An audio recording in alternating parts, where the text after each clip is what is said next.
suis racheté par ton si grand amour. Tu t'es chargé de mes péchés. Je suis pardonné.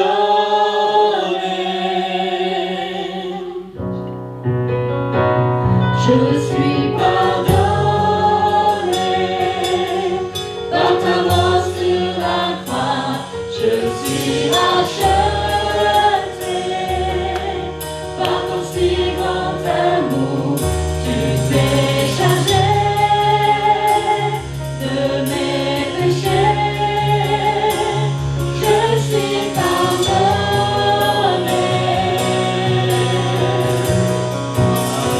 Je suis pardonné par ta mort sur la croix. Je suis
On est toujours dans cette dimension 2017. Mon Dieu est plus grand. Mon Dieu est plus grand. Et je me pose vraiment la question, est-ce que nous croyons vraiment que mon Dieu est plus grand? Est-ce que nous savons vraiment ce que ça veut dire? Mon Dieu est plus grand. Est-ce que nous avons envie de croire que mon Dieu est plus grand? Est-ce que nous avons envie de vivre? Mon Dieu est plus grand. Parce que le savoir, le lire, c'est une chose. Y croire, c'est une chose. Mais le vivre, Église, c'est autre chose. Vous savez quoi? Satan, il sait que Dieu est plus grand. Tous les démons savent que Dieu est plus grand. L'enfer sait que Dieu est plus grand. Et la Bible dit que eux, ils tremblent. Est-ce que nous, peuple de Dieu, est-ce que nous, enfants de Dieu, est-ce que nous, l'église de Jésus-Christ, nous savons que Jésus est plus grand? Est-ce que nous vivons avec ça dans notre cœur? Mon Dieu est plus grand. Amen. Amen. Je crois que le temps est venu, et je sais que je dis ça souvent, mais je le crois de plus en plus, et c'est tellement fort dans mon cœur. Le temps est venu de vraiment mettre en pratique les réalités de la marche avec Dieu. Mon Dieu est plus grand. Et pourtant, tellement souvent, nous vivons dans la faiblesse, nous vivons dans l'infirmité, nous vivons dans la pauvreté, nous vivons dans la disette, que ce soit financière, matérielle ou spirituelle. Nous vivons dans l'indifférence, nous vivons dans le désarroi. Et pourtant, mon Dieu est plus grand. Il est plus grand que mes faiblesses, il est plus grand que mes besoins, il est plus grand que mes problèmes. Il est plus grand que tout, et il a tout en réserve pour moi. Et je crois vraiment que le temps est venu que je puisse vivre ça. Non seulement y croire, mais que je puisse le vivre. Amen. Amen. Si vous voulez que votre vie change, Église, alors il faut apprendre à vivre. Mon Dieu est plus grand. Est-ce que quelqu'un peut dire ce matin, mon Dieu est plus grand? Est-ce que quelqu'un y croit? Mon Dieu est plus grand. Est-ce que vous pouvez lever la main, peut-être même vous mettre debout et crier, mon Dieu est plus grand. Mon Dieu est plus grand. Alléluia. Alléluia. Alléluia. C'est une réalité. On y croit ou on n'y croit pas. Mon Dieu est plus grand que tout. Alléluia. La Bible l'appelle le Dieu tout-puissant. Le Dieu tout-puissant. Ça veut dire que rien n'est impossible au Seigneur. Il est le Dieu tout-puissant. Alléluia. Alléluia. Ça avait quelque chose de très fort et de très puissant dans mon cœur. Amen. Gloire au Seigneur. Alléluia. Comme on le fait chaque mois, la première semaine complète du mois, c'est 4 jours, lundi, mardi, mercredi, jeudi, c'est 4 jours de jeûne et prière. Et ça, on fait ça tous les mois depuis quelques années maintenant. Et pour ce mois de mars, il y a quelque chose de spécial qui est venu sur mon cœur. Maintenant, je ne vais pas dire que quand on fait les autres fois le jeûne et prière, quand on fait tous les jeudis journées de jeûne et prière, on fait ça pour rien, ou on fait ça d'une manière désintéressée. Je ne dis pas ça.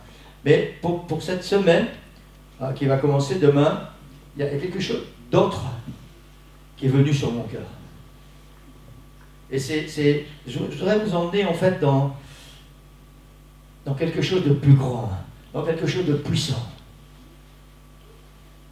Je voudrais vous donner envie d'avoir envie. Je voudrais que vous puissiez être dans l'expectative en entendant la parole du Seigneur et vous entendez des choses merveilleuses qui viennent de la part du Seigneur et vous dites, mais Seigneur, c'est ta parole ça, et ça doit se réaliser dans ma vie parce que c'est tes promesses et elles me concernent parce que je suis ton enfant. Amen. C'est tellement souvent, Église, on vient ici, on entend la parole du Seigneur et puis on repart comme si la parole du Seigneur c'était pour tout le monde, sauf pour moi. Et pourtant, elle est pour moi ce matin. Elle est pour toi ce matin. Est-ce que quelqu'un peut dire la parole du Seigneur est pour moi ce matin? Pour moi personnellement. Alléluia. Elle est pour chacun de nous, Église, individuellement. Elle est pour toute l'Église, mais elle est pour chacun de nous individuellement. Et la volonté du Seigneur ce matin, vous savez, il y a des fois où les choses sont tellement étranges. Ce matin, le Logos et le Réma sont fusionnels. Ça veut dire que le Logos, c'est la parole de Dieu en général, le Réma, c'est la parole de Dieu en particulier pour toi. Et ce matin, cette parole, elle est pour toute l'Église, mais elle est pour toi. Je ne sais pas si j'arrive à me faire comprendre. Elle est les deux en même temps d'une manière tellement puissante. On ne peut pas dissocier les deux. Et ça serait dommage que quand nous allons quitter ce lieu tout à l'heure, elle n'ait pas été notre réma. Elle n'ait pas changé ma vie. Elle n'ait pas accompli quelque chose à l'intérieur qui va faire que je ne serai plus jamais le même ou la même. Parce que c'est la volonté du Seigneur. Amen. Vous savez, si le Seigneur ne change pas ma vie, je n'ai pas vraiment rencontré le Seigneur. Si ma vie spirituelle ne fait pas que ma vie a changé, j'ai un gros problème. Si le Seigneur vit à l'intérieur, alors ma vie doit être changée. Elle doit être transformée. Je ne dois plus être le même. Sinon, je dois me poser beaucoup de questions. Amen. Amen. Ça fait plusieurs semaines que j'ai vraiment ce désir que ces 4 jours de jeûne et prière, qu'on va commencer demain matin, lundi, mardi, mercredi, jeudi, au mois de mars, soient différents. Différents. Vous savez, parfois, pour ceux qui ont l'habitude de partager des choses que le Seigneur donne et tout ça, parfois on reçoit des choses du Seigneur et on ne sait pas pourquoi. Mais c'est là. Et Dieu sait ce qu'il fait. Amen.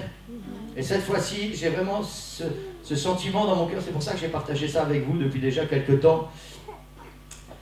Et je vous ai demandé de venir ce matin avec une expectative, si tout le monde comprend ce mot, avec envie de recevoir quelque chose, d'entendre quelque chose et de recevoir quelque chose et de recevoir une puissance, recevoir une force qui va faire que nous ne serons plus les mêmes. Amen. Amen. Gloire au Seigneur. Alléluia. Pourquoi vous demandez demain, mardi, mercredi et jeudi de faire 4 jours de prière exceptionnelle alors que nous sortons de 21 jours de prière les jeunes? Janvier. Amen. On pourrait se poser la question, pourquoi ce désir est-il devenu dans mon cœur un besoin? Parce que c'est ça qui se passe à l'église. C'est plus seulement un désir dans mon cœur. Le désir s'est transformé en besoin. Au fur et à mesure que j'ai laissé le Seigneur travailler avec ça, c'est devenu un besoin. C'est quelque chose qui est là dans mon cœur. Et je vous promets que c'est puissant, c'est vivant, c'est grand, c'est fort. Et moi, personnellement, je m'attends au Seigneur. Amen. Et je vais vous dire pourquoi. Parce que la vie que je mène ne me satisfait pas. Les jours que je passe ne me satisfont pas. Amen. Ce que je vis ne me satisfait pas. Et je vais m'expliquer, parce que sinon vous allez dire, ouais mais pasteur, tu es devenu quelqu'un de prétentieux.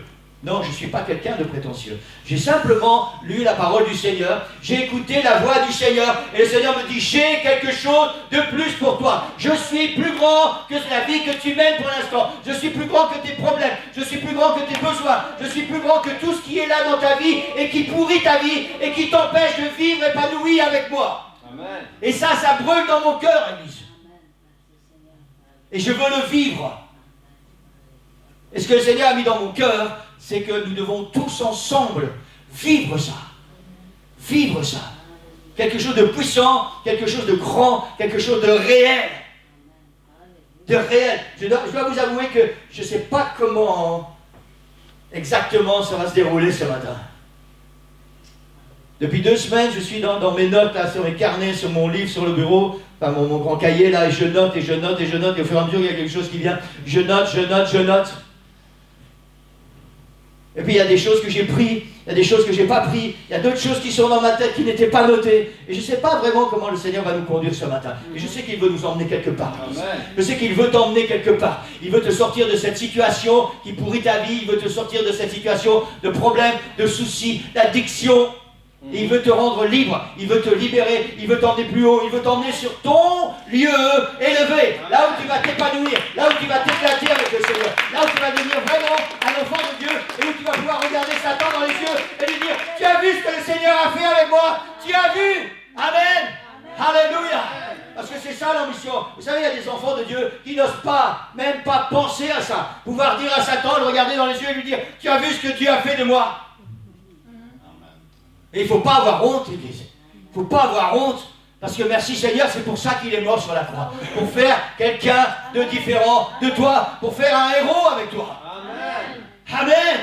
Satan est toujours occupé à te tirer vers le bas. Il est toujours occupé à essayer de te détruire. Alors quand le Seigneur fait quelque chose de bien dans ta vie, regarde-le dans les yeux et dis-lui, regarde Satan, ce que Dieu a fait dans ma vie. Il est plus grand que toi. Et tu ne pourras jamais rien y faire.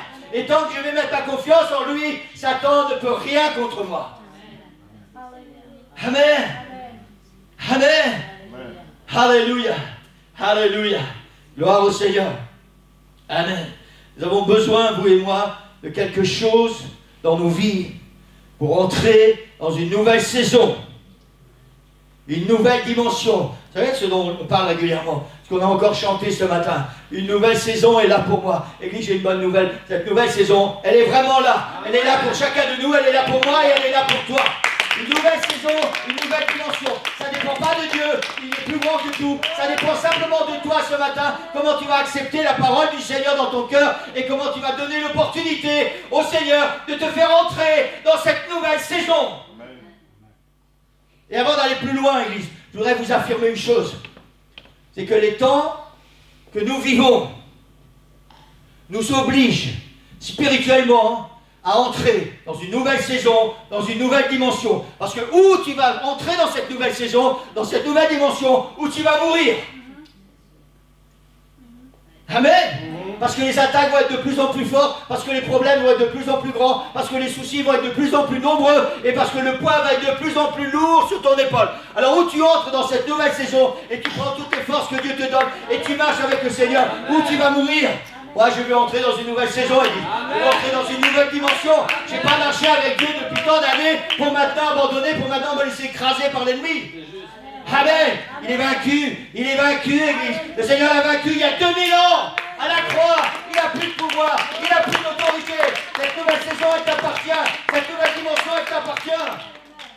Tu dois juste le croire, le désirer, et après tu vas le vivre. Amen. Amen. Est-ce qu'on peut donner la gloire au Seigneur? Alléluia. Alléluia. Alléluia. Pourquoi lundi, mardi, mercredi, jeudi, 4 jours de jeûne et prière? Différents. Vous savez, je me suis posé beaucoup la question, pourquoi sinon on doit faire les choses d'une autre manière? D'abord parce que quand on fait les choses toujours de la même manière, après ça devient une habitude. Parfois on ne sait même plus ce qu'on fait, parce qu'on est tellement habitué à faire ça. Tout simplement parce que l'Église de Jésus-Christ doit être l'Église de Jésus-Christ. Et si nous n'entrons pas dans cette nouvelle dimension, nous n'entrons pas dans cette nouvelle saison, nous n'allons pas être vraiment l'Église de Jésus-Christ. Nous n'allons pas être l'Église que nous devons être. Amen. Amen. Gloire au Seigneur. Je ne sais pas si vous avez vu, il ne fait pas encore très très chaud, mais il y a déjà plein de bourgeons sur les arbres. Hein? Vous savez quoi? Pour la nature, le printemps est déjà là. Même si parfois il gèle encore la nuit. Pour la nature, le printemps est déjà là. Est-ce que dans nos cœurs, le printemps spirituel est là? Est-ce qu'il commence à y avoir des bourgeons dans notre cœur? Est-ce qu'il y a quelque chose qui vit à nouveau pour le Seigneur, pour nous permettre d'entrer dans cette nouvelle saison? Ou est-ce que nous sommes toujours en hiver, en hibernation, où il n'y a rien? Vous prenez la branche, elle est morte, elle casse. Sans être prétentieux, Église, ce matin, dans mon cœur, il y a des bourgeons là. Mon cœur est entré dans une nouvelle saison. Amen. Et je veux que ces bourgeons deviennent des fleurs, que ça puisse éclore et que ça puisse porter du fruit. Et c'est le désir du Seigneur pour chacun de nous ce matin. Amen. Si vous êtes d'accord, dites Amen. Amen. Vous savez quoi, même si vous n'êtes pas d'accord, c'est quand même le désir du Seigneur que vous puissiez entrer dans cette nouvelle saison, dans cette nouvelle dimension. Amen. Amen. C'est la volonté du Seigneur qu'un jour, quand vous allez entrer dans une nouvelle saison, entrer dans une nouvelle dimension, vous allez tous vous mettre debout, vous allez sauter, vous allez frapper dans les mains, vous allez dire Alléluia, gloire au Seigneur. C'est la volonté du Seigneur. Et vous savez quoi, vous pouvez déjà commencer aujourd'hui, hein, si vous voulez. Amen. Vous battez pas. Hein. Merci Seigneur. Amen. Amen. Tout simplement parce que le temps est venu d'être l'armée du Seigneur et non plus une base arrière. J'espère que tout le monde comprend ça. Le temps est venu d'être l'armée du Seigneur et non pas seulement une base arrière. Vous savez, une base arrière, c'est... Je suis désolé, j'ai fait mon service militaire. J'étais dans un bataillon semi-disciplinaire opérationnel. Je sais ce que c'est que la discipline, je sais ce que c'est qu'obéir, je sais ce que c'est en baver. Et vous savez quoi? La base arrière, c'est les trouillards. C'est les gens qui ont peur de se battre. C'est les gens qui se font pistonner pour ne pas aller devant. Maintenant, il y en a parfois, c'est parce qu'ils sont malades ou ils ont un problème physique. Mais la plupart du temps, c'est des gens qui ne veulent pas aller se battre. Et ils sont tellement contents qu'il y en a d'autres qu'eux qui sont au front. Hein? Et dans l'église, parfois, c'est ce qui se passe. On est tellement content qu'il y a un pasteur et sa famille qui se battent pour nous. On est tellement content qu'il y a une équipe ministérielle qui se bat pour que l'église aille de l'avant. On est tellement content qu'il y en a quelques-uns qui sont engagés devant, sur le front, qui se battent. Hein? Et nous, on est là derrière et on regarde. Ils sont quand même tellement courageux. Hein? Hein? Parce que l'ennemi, c'est quand même un vrai ennemi, là. Hein? Il n'est pas tendre avec eux. Hein? Seigneur, bénis-les, hein? Bénis-les, Seigneur. Et on les pousse, bénis-les, Seigneur, donne-leur des forces. Ça, c'est ce qu'on appelle la base arrière. Et vous savez quoi? Dans l'église de Jésus-Christ, il n'y a pas de base arrière. Il y a une armée qui va de l'avant, quoi qu'il arrive, et qui regarde l'ennemi en face, et qui dit, attention, on arrive. Amen. Amen, amen. Merci Seigneur. Alléluia. Alléluia. Gloire au Seigneur. Amen. Amen. 4 jours, jeûne et prière pour une percée. Pour ceux qui étaient à Bruxelles, le frère qui est venu est tombé tellement dans le micro qu'il a eu fini de prêcher. Je lui ai dit, tu sais quoi? Tu as prêché pour moi. Avec tout ce que le Seigneur a déjà mis sur mon cœur, tu as prêché pour moi. 4 jours pour une percée. Je ne sais pas si vous voyez bien l'image qui est derrière. J'ai cherché beaucoup pour trouver cette image. Et après, j'ai quand même demandé l'avis sur Nicole. J'ai dit, qu'est-ce que tu en penses? J'en ai donné plein. Hein. Et elle est tombée d'accord avec moi. Là, maintenant, c'est un peu plus flou parce que ce rétro va être temps de le changer. Mais autour, c'est tout des nuages noirs.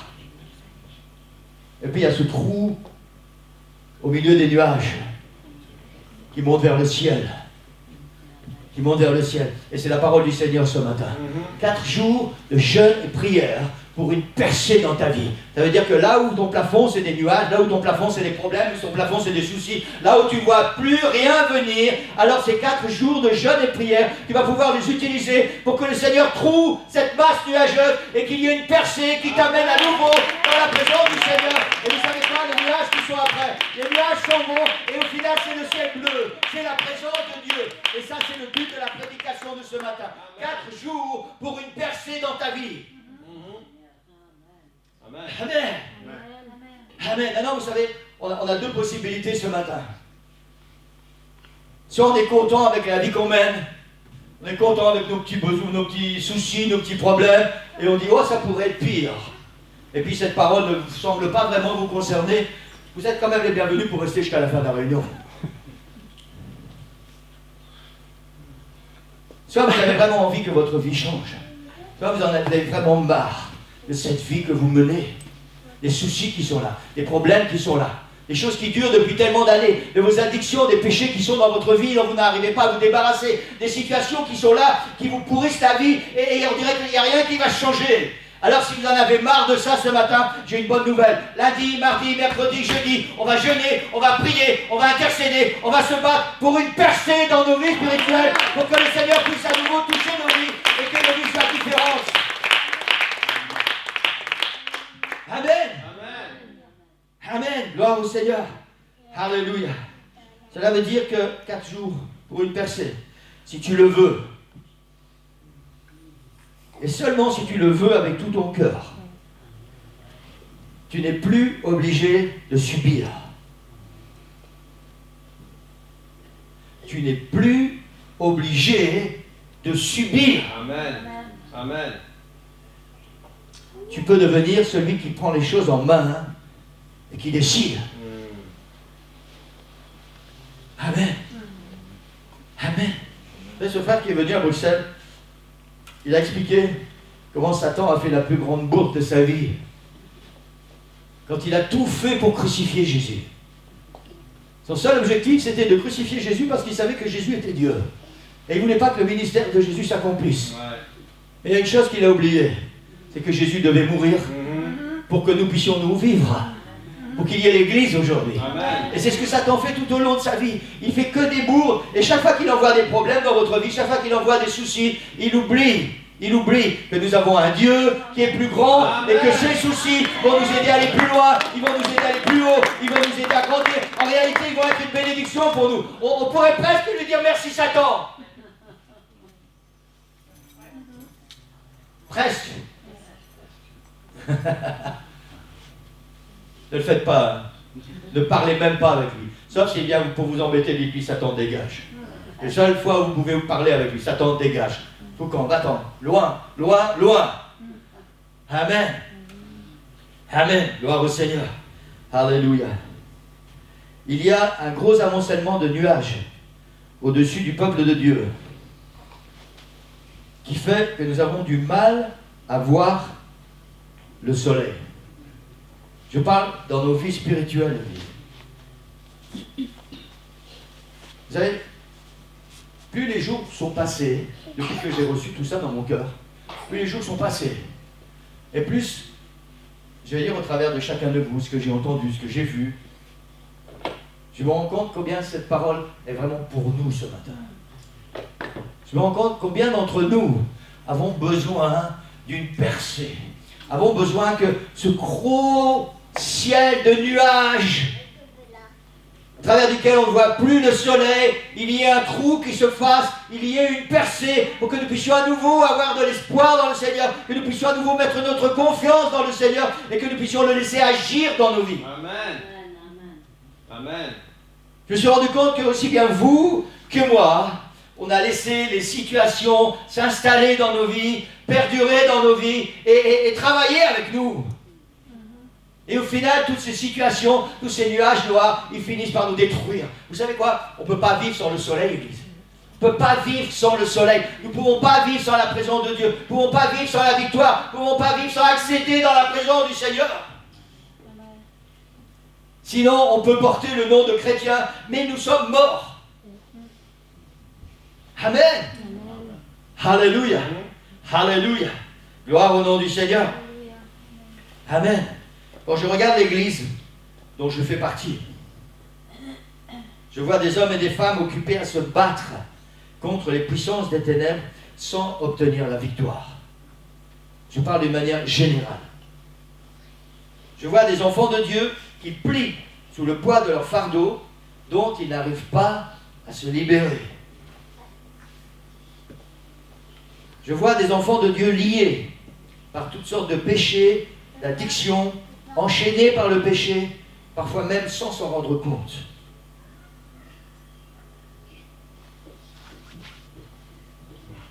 C'est ce que je vois, l'Église, dans ma vie et dans la vôtre, dans l'Église. Vous savez, si je suis pasteur et que le Seigneur ne me parle pas, je ne sais pas ce que je fais ici. Peut-être ce matin, vous êtes en train de vous dire, mais comment il sait ça, le pasteur? Rassurez-vous, le Seigneur ne me donne pas de détails sur vos vies privées. Le Seigneur m'a juste révélé que son Église est occupée à se battre sans vraiment avoir la victoire. Sans vraiment posséder cette victoire.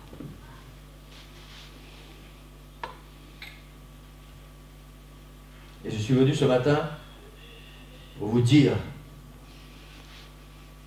que si vous désirez avec tout votre cœur,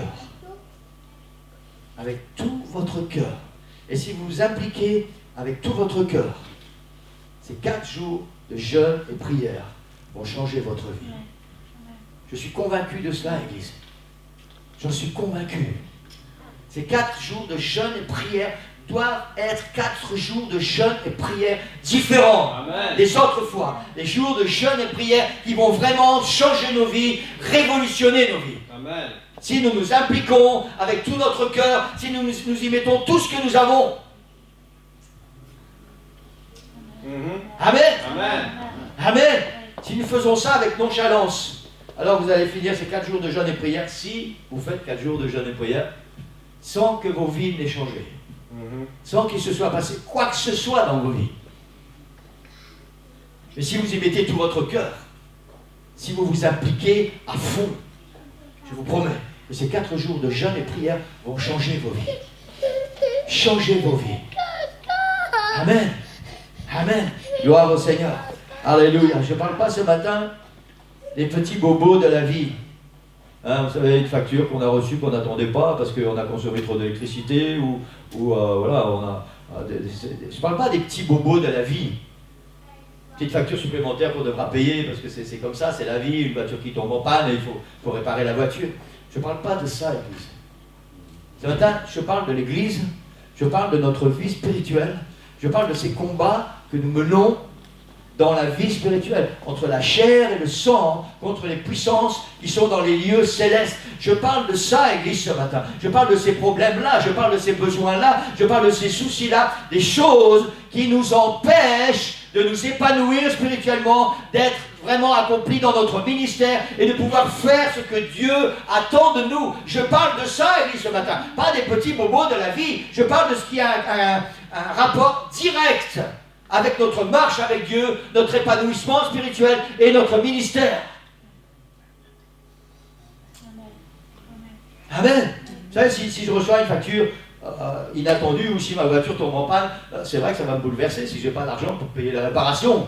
Mais ça ne va pas vraiment impacter ma vie spirituelle.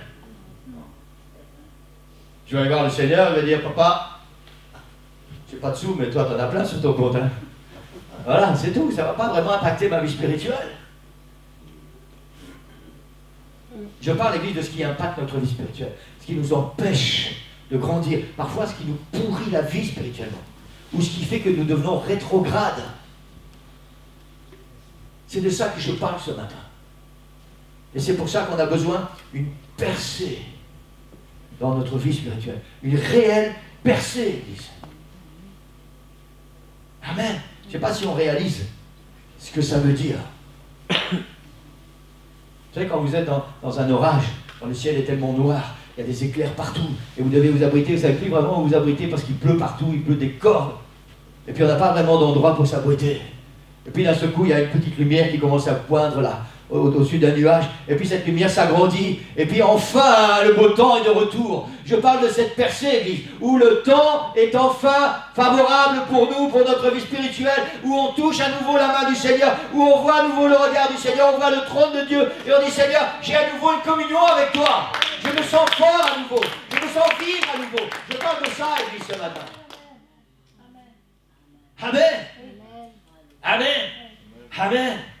Alléluia. Quelle est la volonté de Dieu pour son peuple? Amen. Vous savez, il y a tellement de choses qui sont dans ma tête et je ne peux pas tout apporter. Quelle est la volonté de Dieu pour son peuple? Une des innombrables promesses du Seigneur pour son peuple. Je dis une des innombrables promesses. Une des innombrables promesses. Ben, c'est celle-ci. Il y a des choses avant, il y a des choses après. Hein. L'Éternel fera de toi la tête et non la queue. Si vous prenez le temps de lire le livre de Deutéronome, et particulièrement ce chapitre 28, c'est un chapitre où il y a toutes les promesses de Dieu concernant son peuple. Si tu marches avec moi, si tu fais attention à mes commandements, et si ton cœur est dans mes voies, alors voici tout ce qui va t'accompagner. Et ce chapitre est rempli des promesses de Dieu pour son peuple. Et une de ces promesses est celle-ci, et j'aime tellement cette promesse. L'Éternel fera de toi la tête et non la queue. Vous savez, on a tellement souvent tendance à laisser les autres aller devant, prendre la tête, même dans la vie spirituelle, dans la marche de l'église, dans l'organisation, dans le ministère. On a tellement souvent tendance à pousser les autres devant, et nous on reste derrière. La promesse du Seigneur, le désir du Seigneur, c'est que tu deviennes la tête, que tu te lèves, que tu sois en haut, et que tu puisses regarder les autres et dire, venez avec moi, venez, il y a quelque chose d'extraordinaire ici. Quand on est en haut, dans la présence du Seigneur, il y a quelque chose de merveilleux. Amen. Alléluia. Alléluia. Alléluia. Gloire au Seigneur. Amen. Je ne vais pas tourner autour du pot ce matin, Église, et je ne vais pas brosser dans le sens du poil. J'ai plus envie de faire ça. En tout cas, ce matin, je n'ai pas envie. Parce que le Seigneur m'a confié une mission aujourd'hui. C'est de te dire que le temps est venu pour toi qu'il y ait une percée dans ta vie. Le temps est venu pour toi de dire, Seigneur, le jour est venu où il doit y avoir dans ma vie une percée, où je dois aller plus loin, où je dois m'engager sérieusement avec toi et être ce que tu veux que je sois. Amen. Amen. La vie ne nous appartient pas, Église. Nous ne savons pas de quoi demain sera fait, ni même de quoi tout à l'heure sera fait. Je ne veux pas être un prophète de malheur. Mais si je ne suis pas là où Dieu m'attend, si je ne suis pas en communion avec le Seigneur, si je ne suis pas entré dans ma destinée avec le Seigneur, est-ce que mon nom est écrit dans le livre de vie? Est-ce que je suis prêt pour ce grand rendez-vous, que ce soit le retour du Seigneur pour chercher son Église, ou que le Seigneur dit, voilà, maintenant tes jours sont accomplis sur cette terre?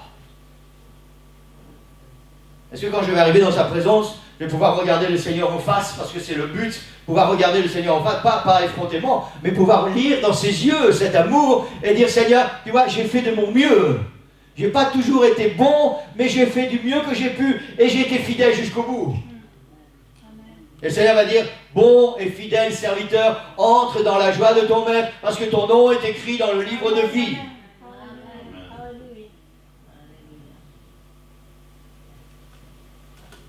Amen. Amen. Le Seigneur veut ouvrir le ciel au-dessus de ta tête et chasser ces gros nuages qui pourrissent ta vie. Hier, on a parlé avec Sœur Nicole et je lui ai dit toutes les raisons qui vont me motiver pendant ces 4 jours de jeûne et de prière. Elle a aussi d'autres raisons, il y en a qu'on a en commun. Et je veux, moi, que ces 4 jours de jeûne et de prière changent ma vie. Je veux qu'il y ait une percée dans ma vie.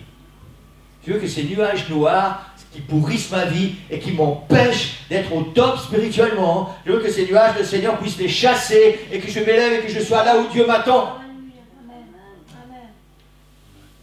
Amen. Amen. Parce que vous savez quoi? Si nous laissons certaines situations perdurer dans nos vies, je ne vous dis pas, et j'ai déjà prêché là-dessus, et Romain parlait de ça aussi, que parce qu'on est enfant de Dieu, on ne va jamais avoir de problème, on ne va jamais avoir de soucis. Non, si quelqu'un vous dit ça, c'est un menteur. Nous allons avoir des problèmes, nous allons avoir des soucis, mais nous serons dans les problèmes si nous laissons perdurer ces problèmes.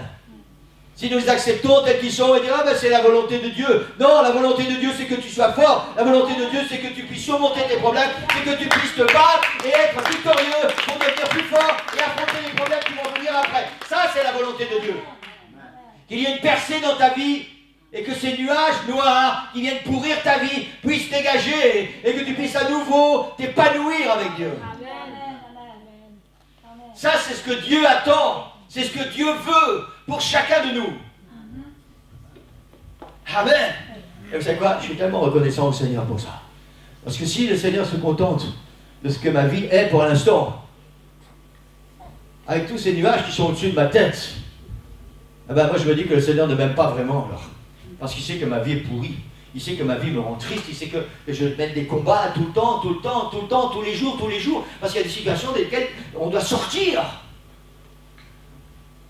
Et si le Seigneur n'avait pas une solution pour moi, si le Seigneur n'avait pas des plans, des projets, si le Seigneur ne veut pas faire la tête avec moi, alors je serais tellement triste.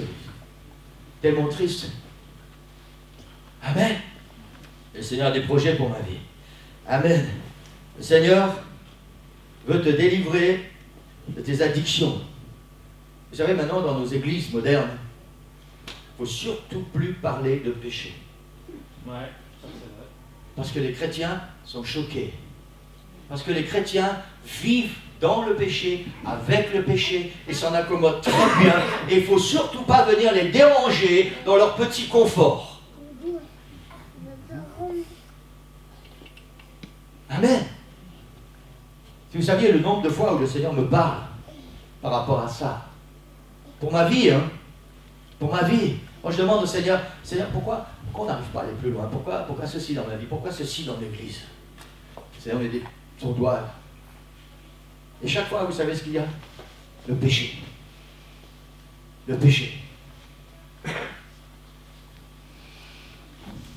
Pendant ces 4 jours de jeûne et de prière, Le Seigneur veut te délivrer de tes addictions.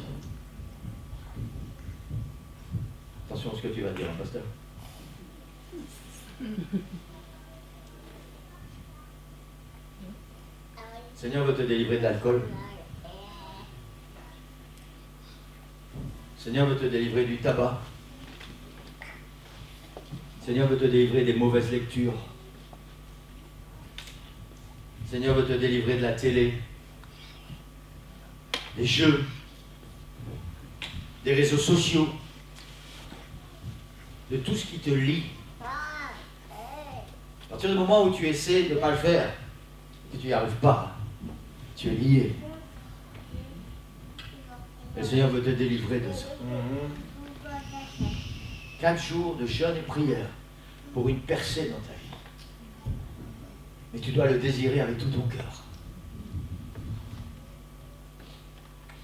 Si vous êtes accro au casino, j'espère que chacun de nous, personne d'entre nous n'est accro au casino, je ne vois pas des gens assez riches pour dépenser tant d'argent.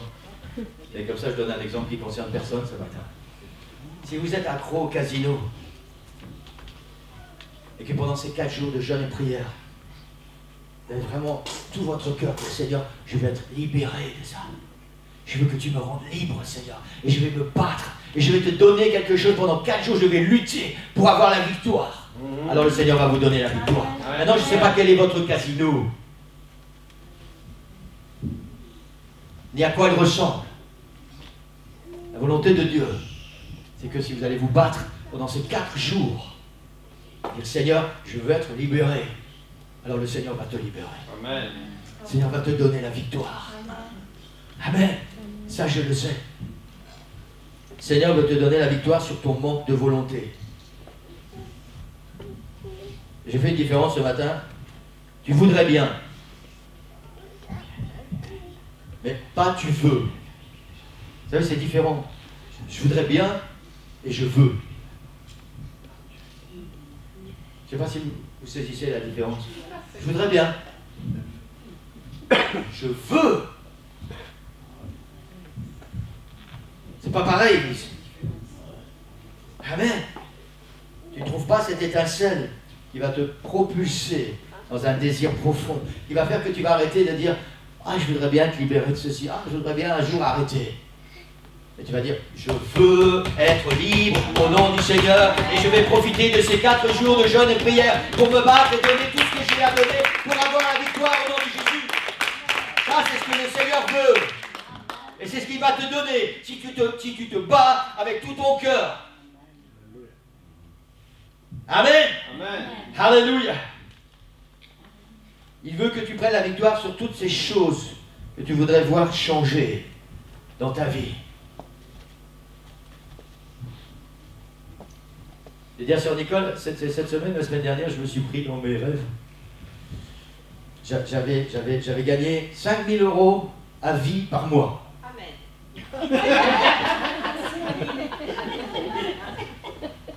Et j'ai dit ça à sœur Nicole, 5 000 €.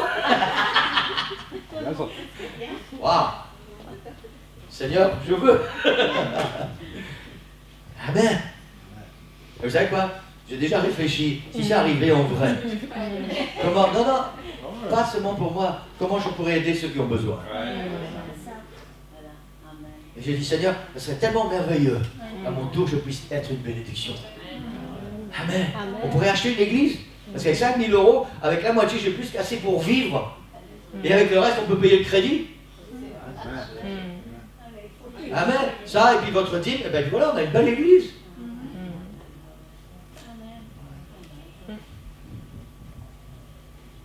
Amen. Je vous ai dit ça parce que si votre situation financière pourrit votre vie depuis trop longtemps,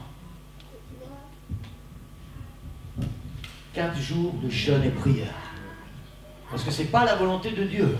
Écoutez bien, je ne suis pas sûr que c'est la volonté de Dieu que vous soyez super millionnaire ou milliardaire avec des grands yachts et compagnie, parce que alors vous allez tout abandonner.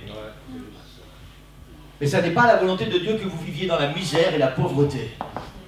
Que vous viviez au jour le jour et que quand une facture arrive, on dit ah comment on va faire pour payer cette facture. Ça n'est pas la volonté de Dieu, Église. Et ça je le crois avec tout mon cœur. Et la volonté de Dieu c'est que pendant ces 4 jours de jeûne et prière, Seigneur je vais m'offrir, Seigneur je vais te donner tout ce qu'il y a dans mon cœur, je vais intercéder, je vais m'approcher de toi parce que je veux que cette situation disparaisse. Et je vais vous dire pourquoi.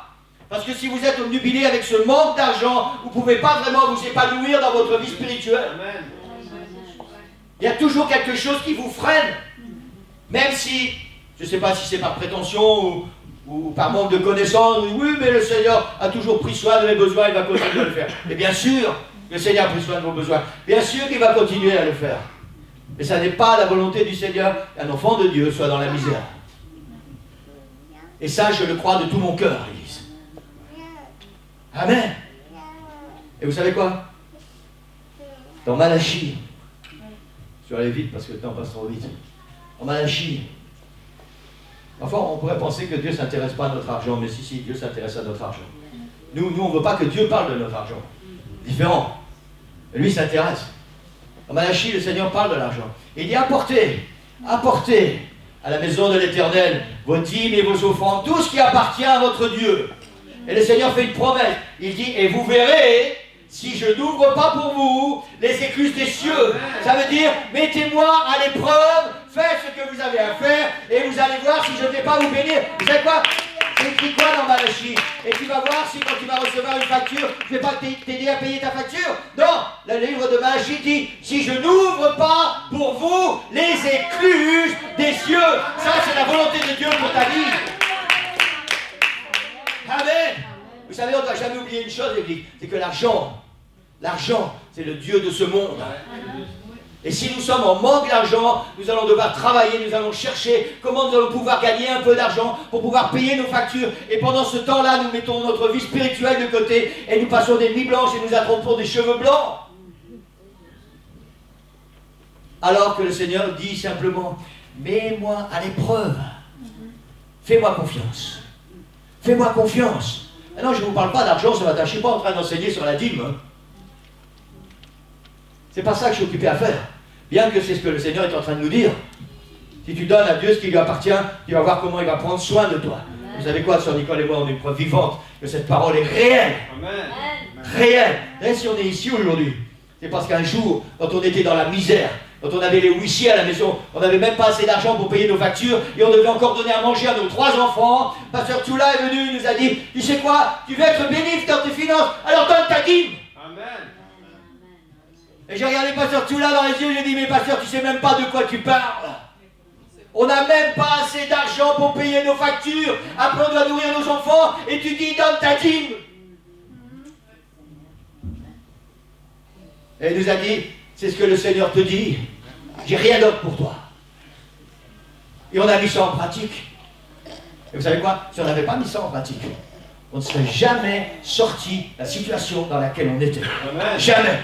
Parce qu'on a vu, on ne pouvait pas se sortir. Les dettes étaient trop importantes. Je disais, frère Nasser, tu avais une grosse dette. Et tu ne veux même pas imaginer où on était. Pour ça, je te comprends. Et je comprends comment il y a la joie dans le cœur quand le Seigneur fait quelque chose. On est tellement reconnaissant au Seigneur. Tellement reconnaissant. Vous savez, il y a une personne qui est venue nous aider quand on était vraiment dans cette misère.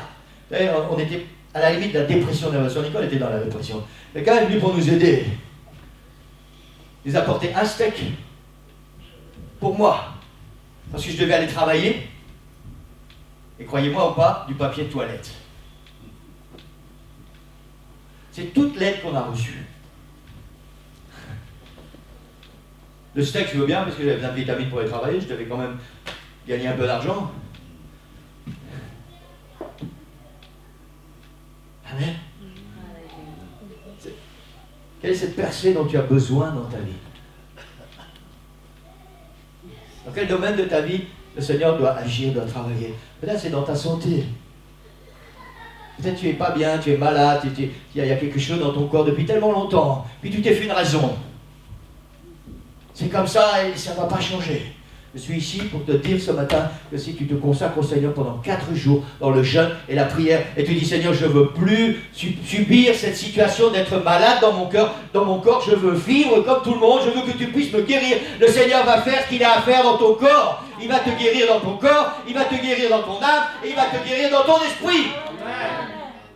Parce que ce n'est pas la volonté de Dieu que nous soyons malades. Sauf si, comme pour l'apôtre Paul, le Seigneur te dit, ma grâce te suffit. Alors là, tu pourras dire, ok Seigneur. Mais tant que le Seigneur ne t'aura pas dit, ma grâce te suffit, alors tu dois faire tous tes efforts pour obtenir la guérison dans ton corps, dans ton cœur et dans ton âme.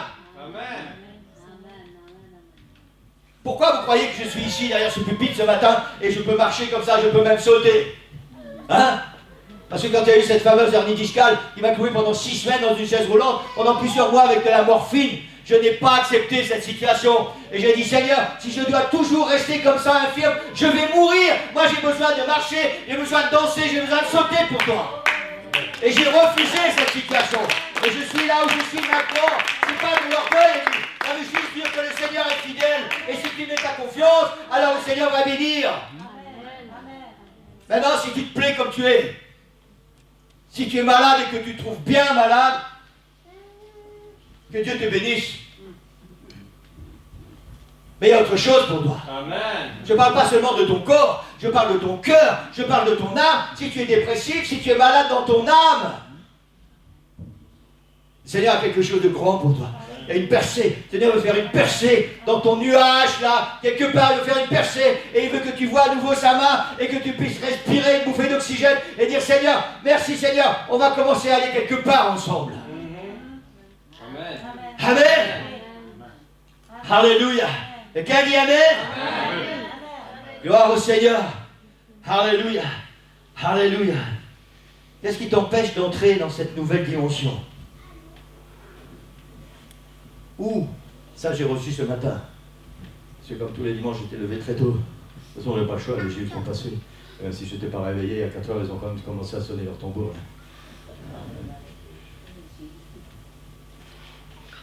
Qu'est-ce qui t'empêche d'entrer dans cette nouvelle dimension ou d'y retourner? C'est le mot supplémentaire que j'ai reçu ce matin. Ou d'y retourner. Pour ceux qui ont déjà vécu dans cette nouvelle dimension, qu'est-ce qui t'empêche d'y retourner? Pour ceux qui ont déjà vécu dans la puissance miraculeuse du Seigneur, qui ont vécu des choses extraordinaires, des miracles, des choses qu'on ne peut même pas imaginer, qu'est-ce qui t'empêche d'y retourner? Et pour ceux qui n'ont jamais vécu ça, qu'est-ce qui t'empêche d'y entrer?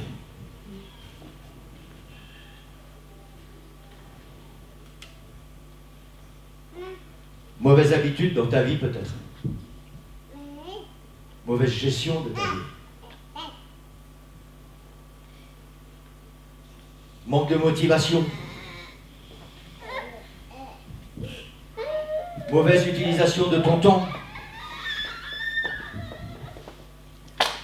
Vous savez, ça c'est un gros piège. Mauvaise utilisation de ton temps. Satan est un mangeur de temps. De notre temps, à nous, enfants de Dieu. Parce qu'il sait que tant qu'il va manger notre temps, on n'est pas dans la présence du Seigneur. On n'est pas en communion avec le Seigneur. Bien souvent, il ne reste plus de temps pour lire la Bible. Il ne reste plus de temps pour prier. Il ne reste plus de temps pour méditer. Il ne reste plus de temps pour être en communion avec le Seigneur. Parce qu'on a laissé Satan manger tout notre temps. Tu regardes la situation, mais pas à Jésus qui la contrôle. Peut-être tu n'as plus envie de te battre et c'est ce qui t'empêche d'entrer ou de réentrer dans cette nouvelle dimension. Peut-être tu n'as plus envie de te battre, tu es fatigué. Peut-être c'est ton travail. Je sais que ça concerne au moins une personne ce matin. Peut-être c'est ton travail qui te pourrit la vie. Peut-être c'est la famille. Je ne sais pas. Vous savez. Vous savez là où vous avez besoin d'aide, là où vous devez mettre votre confiance dans le Seigneur pour permettre au Seigneur de faire une percée. La dernière diapo pour aujourd'hui. 4 jours de jeûne et prière pour une percée dans ta vie, pour changer ta vie. Pour changer ta vie. Vous savez, il y a quelque chose dans mon cœur qui brûle là. Parce que moi, je m'attends à certaines choses. Avec ces 4 jours de jeûne et prière. Parce que tous les soirs quand je vais me coucher, je ne suis pas content avec cette journée que j'ai passée. Il y a tellement de choses que j'aurais voulu différentes. Parce que tous les matins quand je me lève, je dis est-ce que la journée va être différente d'hier aujourd'hui? Je m'attends à quelque chose de grand, quelque chose de puissant pendant ces 4 jours de jeûne et prière. Et vous savez, j'ai dit à Sœur Nicole, maintenant je vais faire ça très sérieusement. Ne concluez pas que d'habitude je ne suis pas sérieux. Et je veux m'appliquer d'une autre manière. D'une autre manière. Je ne veux pas seulement jeûner, prier, et peut-être que Dieu va répondre. Non, je vais jeûner, je vais prier, je vais m'attendre à ce que le Seigneur va répondre, parce que je sais qu'il va le faire. Parce que c'est l'objectif, c'est ce que le Seigneur a mis sur mon cœur, pour ces 4 jours de jeûne et prière. Le Seigneur veut changer ta vie. Il veut faire une percée dans ta vie pour que ta vie soit différente. Encore faut-il que tu aies envie que ta vie soit différente. Vous savez, le Seigneur ne peut rien faire dans nos vies si nous sommes satisfaits de ce que nous sommes. On n'a besoin de rien si on est satisfait. Si tu es satisfait avec tes problèmes, et tu dis, oh ouais, mais c'est bien parce que ça aurait pu être tellement pire. Hein? C'est vrai, ça aurait pu être tellement pire. Et pourquoi tu restes avec ça, même si c'est moins pire? Bah oui, les hommes politiques inventent de nouveaux mots, moi aussi. Pourquoi rester avec ça? Le Seigneur veut nous libérer. Pourquoi permettre à ces situations de durer? Alors que notre Papa Céleste veut nous libérer de ça. Amen. Nous libérer de ça. Amen. Et en tout cas, c'est ce qu'il y a dans mon cœur, Église, pour ces 4 jours de jeûne et prière. Pour une percée, pour changer ta vie. Pour changer ta vie. Amen. Je ne sais pas qui va s'engager, personnellement, avec tout son cœur. Mais je peux vous promettre, pour ceux qui vont le faire, que vous allez voir Dieu agir. Vous allez voir comment mon Dieu est plus grand. Comment mon Dieu est plus grand. Vous savez, le temps est venu, Église, de mettre le Seigneur à l'épreuve et de nous laisser qu'il puisse nous prouver combien il est grand. Amen. Le temps est venu, Église, que le Seigneur puisse nous prouver combien il est grand, parce que nous allons le laisser agir, parce que nous allons le mettre à l'épreuve. Il y a des gens qui pensent, oui, mais tu ne peux pas mettre Dieu à l'épreuve. Si, c'est Dieu qui l'a dit. Il a dit, mettez-moi à l'épreuve. Mettez-moi à l'épreuve. Testez-moi. Faites ce que vous avez à faire, et vous allez voir comment moi je suis grand, comment je vais agir dans ta vie, comment ta vie va être différente, comment ta vie va changer. Mets-moi à l'épreuve. C'est la parole du Seigneur. Amen. Alléluia. C'est une assurance, Église. C'est une certitude. Amen. Et ce matin, je voudrais, pour terminer, je vais terminer avec ça. Donner un exemple de la Bible. Il y a tellement d'exemples dans la Bible qui concernent le jeûne et la prière. Comment Dieu a agi, comment Dieu a béni. Et j'ai choisi un exemple, en fait, c'est celui qui était sur mon cœur ce matin, avec la reine Esther. Je ne vais pas entrer dans les détails, parce qu'on n'a pas le temps passait trop vite. Cette reine Esther, elle faisait partie du peuple d'Israël, elle a été déportée. Elle était étrangère, elle était dans un pays étranger. Et puis parce que la reine de ce pays, du roi Assuérus, si mes souvenirs sont bons, a fait des bêtises, elle a manqué de respect au roi, elle a été bannie. Puis le roi était tout triste parce qu'il n'avait plus de reine. C'est comme ça que ça s'est passé. Hein. Alors on a cherché dans toutes les filles du royaume une belle jeune fille, parce qu'il fallait qu'elle soit vierge, une belle jeune fille qui deviendrait la future reine. Et puis on a amené plein de jeunes filles. Et puis Esther a été choisie. Vous savez quoi? Esther, elle n'avait rien à voir avec cet homme. C'était pas les mêmes coutumes, c'était pas le même pays, c'était pas les mêmes origines. Elle était une enfant d'Israël. Et puis je vous passe tous les détails. Et puis il y a un homme qui s'est rendu compte que ce peuple d'Israël était béni. Et puis dans ce peuple d'Israël, il y avait un homme qui s'appelait Mardoché. Et Mardoché, il n'en avait rien à faire de tous ces gens-là. Lui, tout ce qui l'a intéressé, Mardoché, c'était l'Éternel, mon Dieu, et je fais la volonté de l'Éternel, mon Dieu. Et si tu crois que c'est bien, c'est bien. Si tu crois que c'est pas bien, je m'en fous. Et cet homme, Amon, qui était chef de l'armée, il n'aimait pas Mardoché. Alors il a cogité et il a dit, il faut que je fasse quelque chose pour détruire tous ces gens. Alors il a été voir le roi, et là il a parlé avec des bonnes paroles. Il a dit, tu sais quoi, il y a des gens qui sont esclaves dans notre pays, là, les Juifs, là, les Israélites, les Hébreux. C'est des gens qui sont tellement bizarres et ils conspirent contre toi. Et il a monté la tête au roi. Et il a dit au roi, il faut les détruire. Il faut les éliminer tous. Un peu comme Hitler. Hein. Il a dit, il faut les détruire. Et ça, c'est arrivé aux oreilles de Mardoché. Mardoché a été voir Esther, la reine. Et il a dit à Esther, peut-être c'est pour un temps comme aujourd'hui que tu es arrivé à cette position. Pour sauver ton peuple. Et vous savez quoi, il y avait une situation qui était là incroyable. Amon, c'était le chef de l'armée. Il avait une influence énorme sur le roi. Esther, c'était une pièce rapportée. Hein. Excusez-moi, je ne veux pas être vulgaire, mais c'était une reine juste pour le roi coucher avec, c'est tout. Hein. Et pour faire bien dans les repas. C'est tout. Elle n'avait aucune place dans le cœur du roi. Elle n'avait aucune importance à ses yeux. Elle n'avait même pas le droit en tant que reine d'aller voir le roi quand elle avait envie. Elle devait demander une audience. Ça, c'est la situation de la reine Esther. Et si elle venait dans la présence du roi, sans avoir été invitée, et que le roi ne tendait pas son sceptre, alors la personne qui était là, elle était punie de mort. Et Mardoché dit à Esther, tu vas aller voir le roi, et tu vas parler pour ton peuple. Et Esther a dit, mais si tu savais depuis combien de temps le roi m'a pas appelé, et tu sais très bien, je ne peux pas aller, sinon je vais mourir.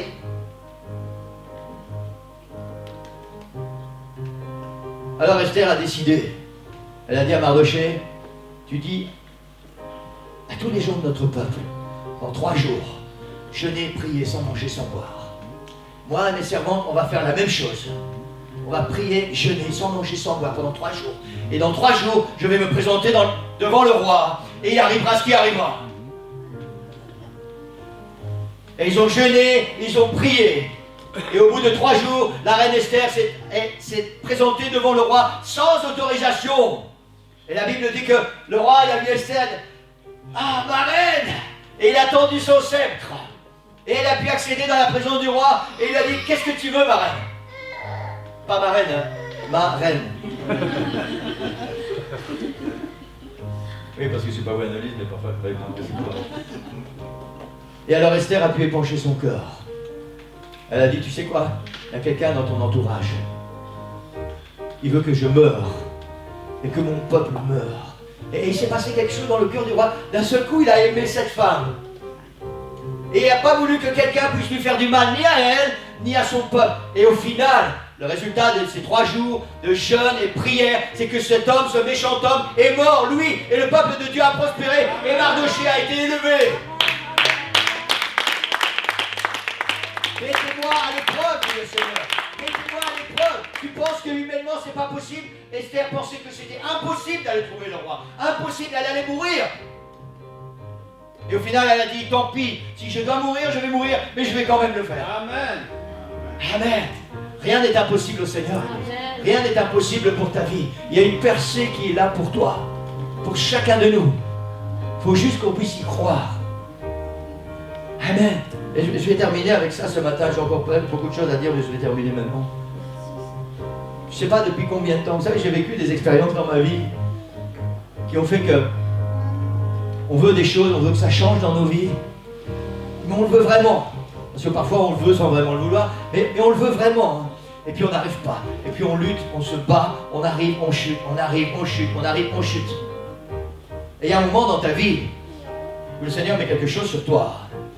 Et il dit, c'est maintenant le moment favorable. Maintenant, c'est ton jour.